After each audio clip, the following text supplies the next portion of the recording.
Simplification अर्थात पदावलीमध्ये जो what येतो ना तर तो कुठे येऊ शकतो. आउटरला येऊ शकतो, इनरला येऊ शकतो, कधी त्याच्या डोक्यावर हाफ येऊ शकते, कधी तो अंडर रूट मध्ये येऊ शकतो, कधी तो वर्ग घनमुळात येऊ शकतो, किंवा त्याच्या डोक्यावर 1/3 येऊ शकते, किंवा कधी कधी तो एका संख्येच्या डोक्यावर सुद्धा येऊ शकतो. मात्र या ठिकाणी जो व्हॉट आहे तो आउटरला आलेला आहे. आउटरला जर आला तर त्याला कशा पद्धतीने फाइंड आउट करायचं या संबंधित एक उदाहरण आपण या ठिकाणी घेणार आहोत. या ठिकाणी बघा 84 भागिले 0.4 प्लस 45 भागिले 7.5 बरोबर 4 गुणिले व्हॉट. कशा पद्धतीने सॉल्व्ह करणार. सर्वप्रथम वाढवाच्या नियमानुसार एवढं आपल्याला सॉल्व्ह करावं लागेल.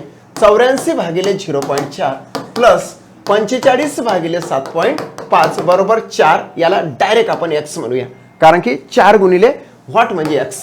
आता आपण कॅल्क्युलेशन करूया.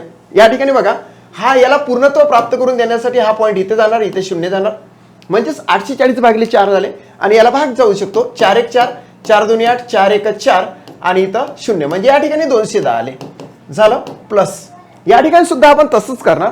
हा जो याला पूर्णत्व प्राप्त करून देण्यासाठी पॉईंट हा पुढे नेला, मग वर एक 0 लावून टाकला. 450 भागिले 75 झाले. आता आपण याला भाग देऊ शकतो कसा.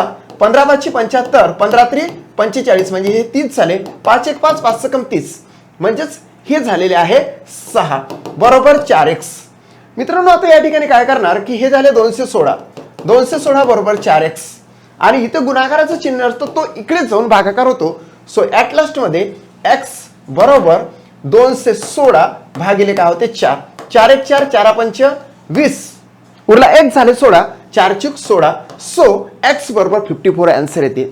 फर्स्ट आन्सर राईट आहे. चला चेक करूया. It's a right answer. That's it complete.